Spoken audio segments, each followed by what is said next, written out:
All right, so from here, guys, right, stage 4, it's pretty easy to see. Again, the answer is, unfortunately, I'm sorry, the answer is going to be the same. The next cluster is going to be right here. It's still going to be between 1 and 2. 1 and 2. All right, and now finally, we are at the centroid level, the centroid example.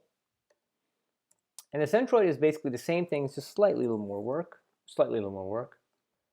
So here now I will say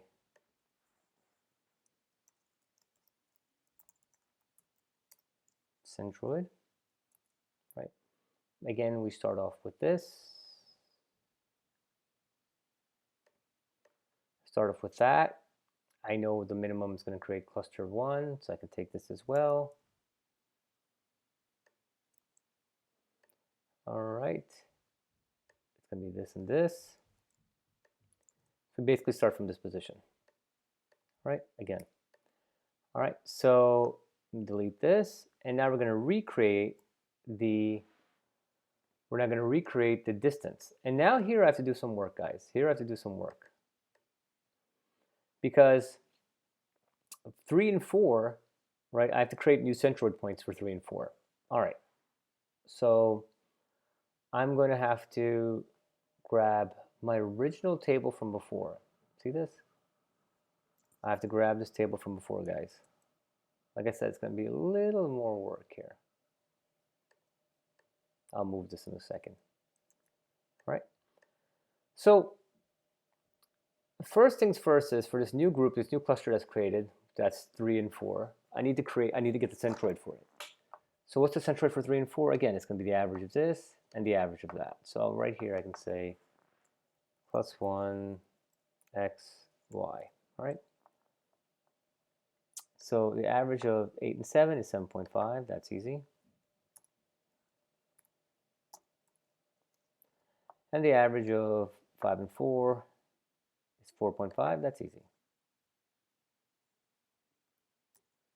All right. Now what's going to happen is I need to get my distances from these points to these points, okay? So now the distance between cluster 1 and point 1 is going to be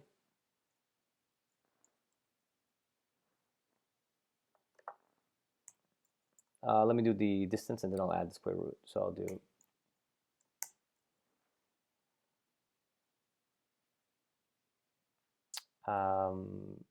cluster 1 is 7.5 minus 0.1, which is 4 squared, plus y, which is 4.5, minus 1's y, which is 10. Square it, right? That's good. Now I'm just going to add the square root to it.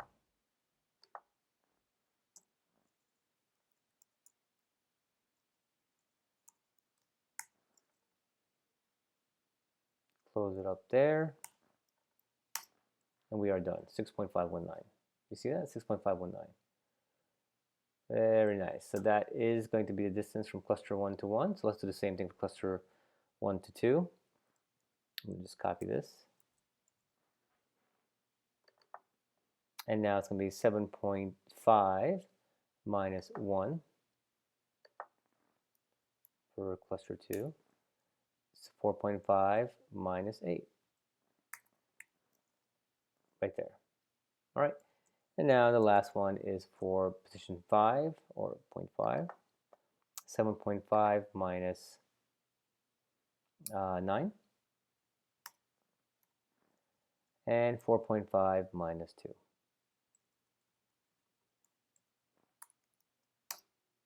Right, and it's 2.91. And again, now that we want to screw this over here, move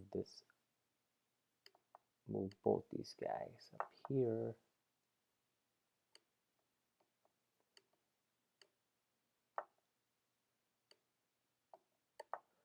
All right, again, all right. I see that my smallest distance is here. So again, the cluster 1 and 5 will be joined, which means this is, we get this, right? We get this. And now I have to redo this right here.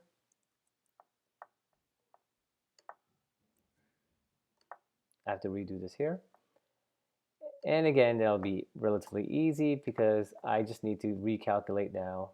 Let me just copy and paste these guys so we don't get confused. Okay. So the new cluster 1, I should actually label this so nobody gets confused. This is the 3 and 4 one. And this is the 3, 4, 5 one. Okay. So the average here is now going to be, again, x is going to be 8. Y is going to be 3.66, let's say 3.667. All right. And again, we're off to the races.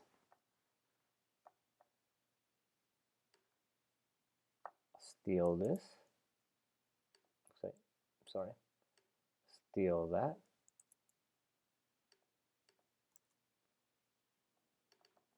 And now instead of 7.5 minus 4, it's going to be 8.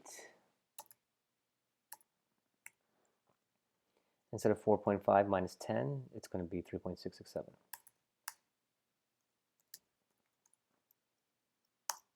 All right, and over here, same thing.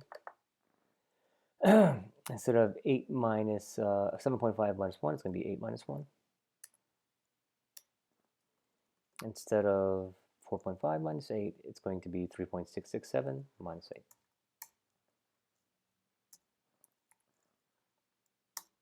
Done. And again, this is a smaller distance, so we end up with the answer right here. Right? And that's the centroid, and we are done. Right? That's the centroid, and we are done. And now we're finally on number 6.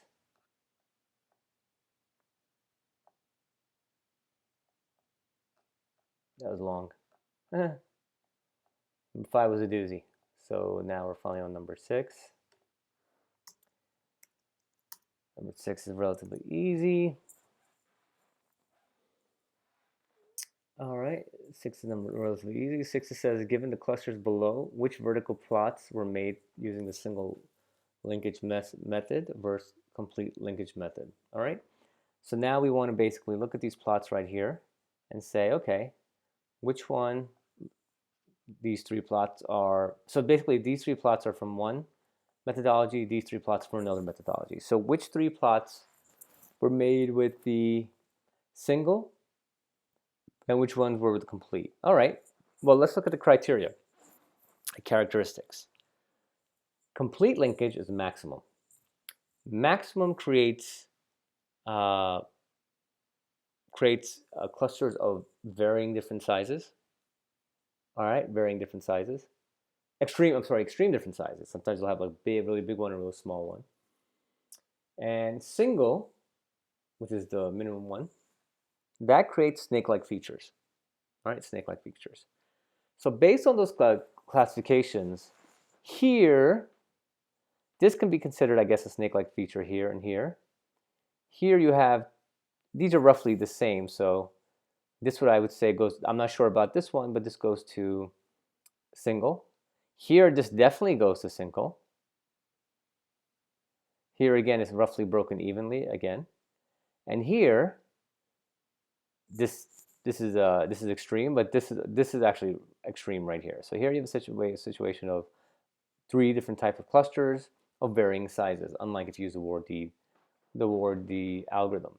So these 3 we can attribute to complete. These 3 we can attribute to single. So the first column basically is single, and the second column is complete algorithm, right? And this leads us finally to number 7, which is write a simple R program that mimics the k-means algorithm. All right, so this obviously we're going to go back to R to do, and I will show you a simple way we go about doing this. Right? We won't completely do it because it requires some sort of like error. Error management or having an error margin. But I mean, I can show you the basic steps. What happens, right? So we start off with a table. Let's say we have our bike. Let's say we have our bike table, right? And if you remember, our bike table basically had a latitude and longitude column, right? So from here, let's say hypothetically we want to create 3 clusters. So given that, we want to use what we call the sample. We would want to use what we call the sample function, right? The sample function. So if you remember, the sample function has basically 3 parameters, right?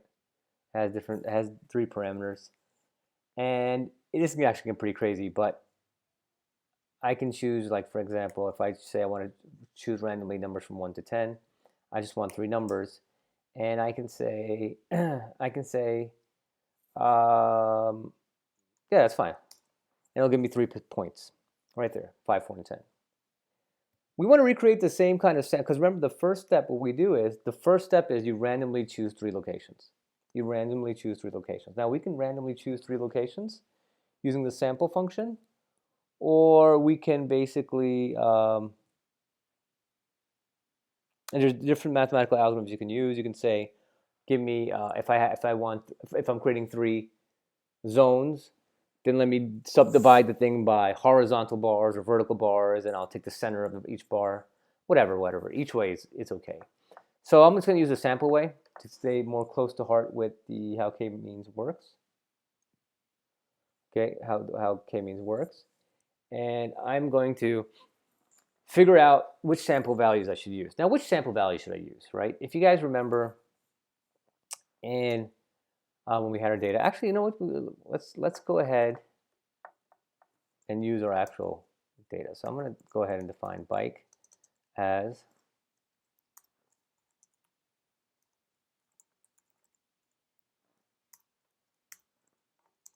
and let's see if I do have bike in here. So chapter 5. So you know what? Instead of bike, I'll call this bike 7 for number 7, basically.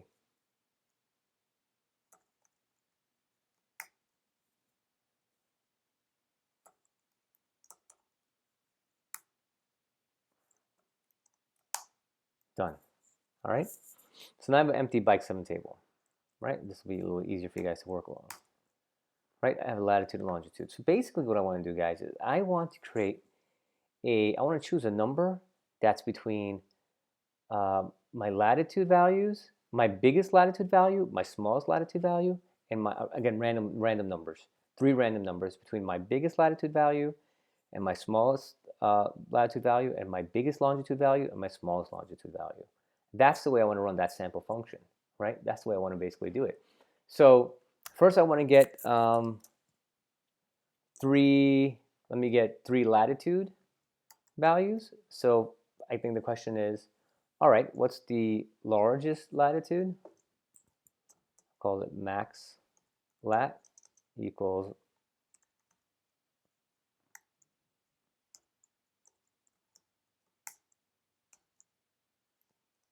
easy. Now I get the minimum one. Remember, all this we're doing just to do step 1, to choose 3 different random locations. And this will be min lat.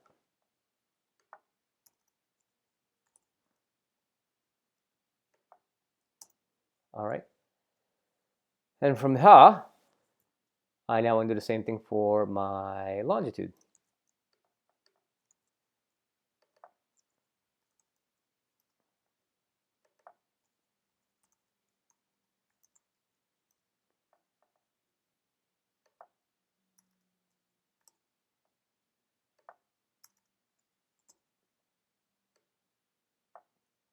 Done.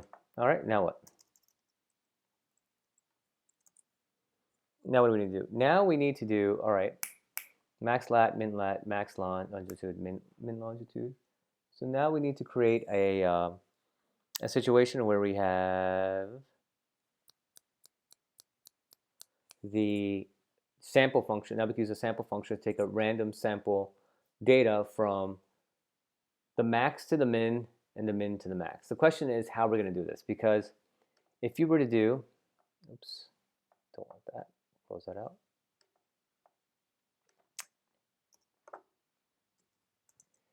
But the way sample works is you have to give it a vector of numbers. Either you give it a solid integer number or you give it a vector of numbers. So if I were to do, let's say, for example, let's do min lat, right, colon to max lat.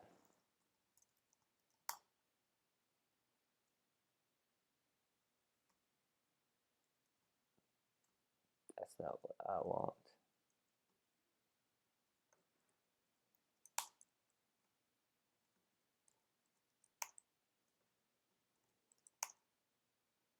All right, it's not, so see, it's not even giving you, it's just giving you the value 38, or it's not even doing any increments. Why? Because the colon works on whole numbers. So if we use a sequence from min to max, and let's do it from in 0.001 increments, right? Now we get all these values. So the question is, how much precision do we want? We want more. We could have some fun with it. 0.001, that's fine with me. If you guys want more, you can have more. That's fine. So here now I'm going to create my, I'll call it the lat range, or LR for lat range. I'm going to do the same thing for longitude.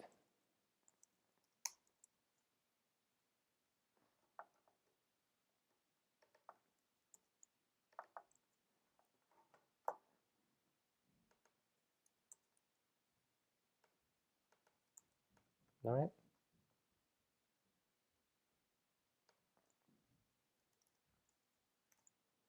And this could be the longitude sequence. Done. All right, so I have my vector of sequences that I'm going to take random sample vectors from. So from here, now I'll just use sample. So my three centroid points, if you want to think about that. So for lat, I'll call it LAT underscore C for centroid. That my latitude centroid points will be sample lat R. And I just want 3 points. Done. That's simple.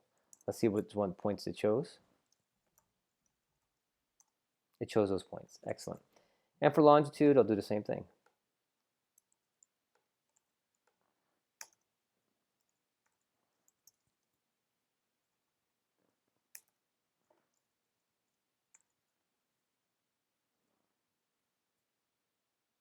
Alrighty.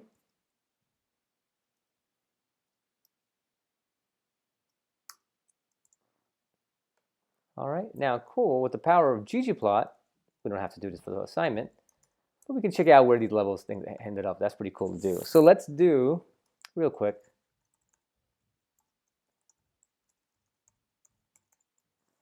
right? All right, so let me see where this stuff ended up. So if I do ggplot, bike 7, we'll put our aesthetics.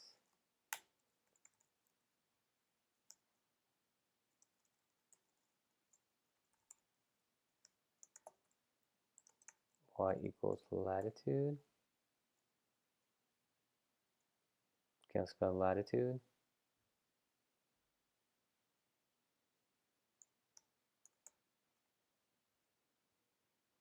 There we go. All right.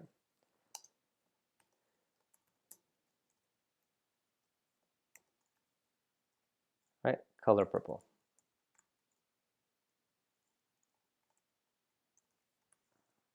So if you remember, these are our graphing points. Excellent. To this, ladies and gentlemen, I'm going to add another set of points. Oh, make this a table first. So we'll call this DFI for initial, or DTI for data table initial points. And I'll call this keep it the same, longitude equals ln c, lat equals lat underscore c. All right, I got my DTI table, and now I can do my GM point right here, just like last time, guys. All right, I'm gonna first of all do data now equals, because I'm using a different table, I'm using the DTI table, and I want to copy this.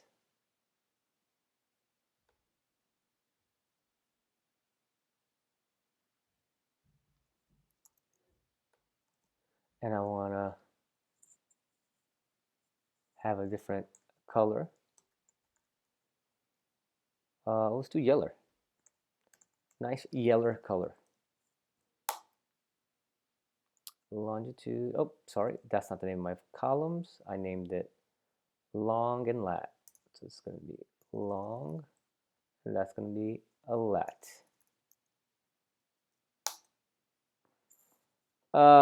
Check this out, guys. So using our random sampling data points, what a horrible sampling, guys. What a horrible sampling. So from here, we're going to start off. These are the 3 sample points we got. Now, obviously, it's bad.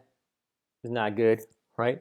Maybe we could have used a better scenario to get our 3 points, right? Maybe we could have got, like I said before, we could cut it into horizontal or vertical boxes or whatever and went from there, right? But nevertheless, like they're way off the map. But from here, we can go ahead and start our process. So usually at this point, you can now we would use a for loop, but I'm going to just do a couple of steps one at a time before we just get into the for loop. So what do we want to do now at this point? So we want to now say, okay, we have these three locations, right? We have these 3 locations. We need to calculate the distance to these 3 locations, right? We need to calculate the distance to these 3 locations, right? So, and once we have the distance to these 3 locations, we can go about getting, once we have the distance to these 3 locations, we can go about getting the, assigning the clusters, and from there, calculating new centroid points using those clusters and repeating the process, right? Until there's not much movement, all right? Not much movement. So let's go ahead and do this. All right, let's go ahead and do this.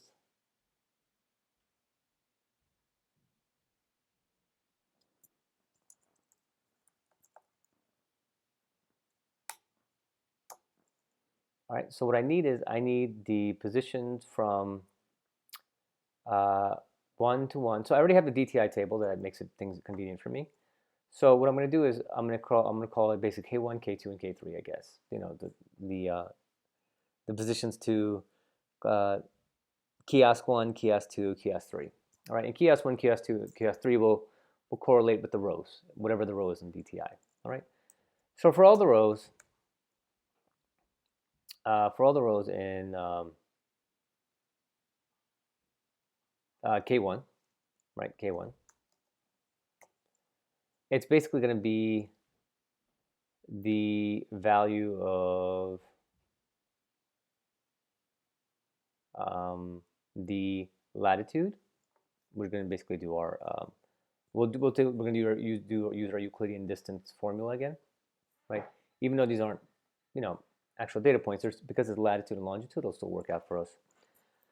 So I'm going to basically say square root x minus y, right? So minus the mean. So what's my first data point? My first data point is longitude minus the longitude of the first one of DTI. So I can say DTI dollar longitude 1. Notice I do this, right? It's the same thing. If you want to use a data table syntax, you can do DTI first row long, right? So it's basically going to subtract it from the first longitude point in that kiosk, right? Whatever the first point is. And I'm going to add the latitude to it. Oh, sorry. Forgot to square it by 2. All right. Now here we'll do the latitude one. Latitude. Hopefully I spelled that right. Latitude minus DTI, the first kiosk point, but now the latitude, which is LAT. Right? Square this as well. Right? And square root is done. Oh, data 7. Oh, sorry, spike 7.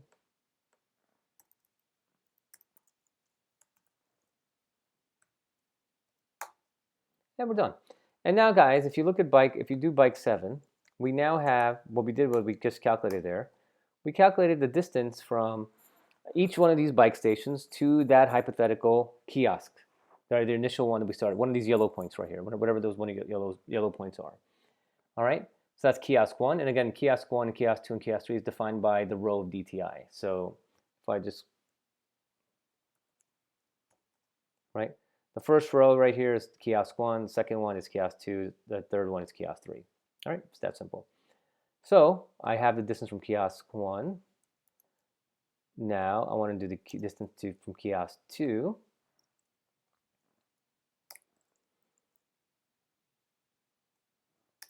Second row, everything else is the same. See, now this becomes a little bit easier for us.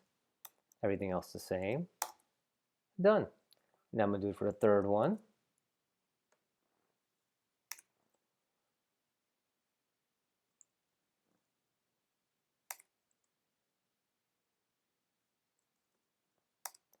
And done. And so now in bike 7, guys, I have the distances to each one of the kiosks. So which one's going to belong to which group? It's real easy, right? Which cluster is going to bring to which group? Whatever's one's the minimum distance, right? Whatever's the minimum distance. So to make it easy, I'm going to create another column here. I'm going to say basically, actually I don't need to, I could do the function on the fly, so let's do it. I'm going to use pmin again. So basically I'm going to create a new column for all the rows. I'm going to create a new column called cluster, and this is going to basically define for us which group each one belongs to. So cluster will equal 1 if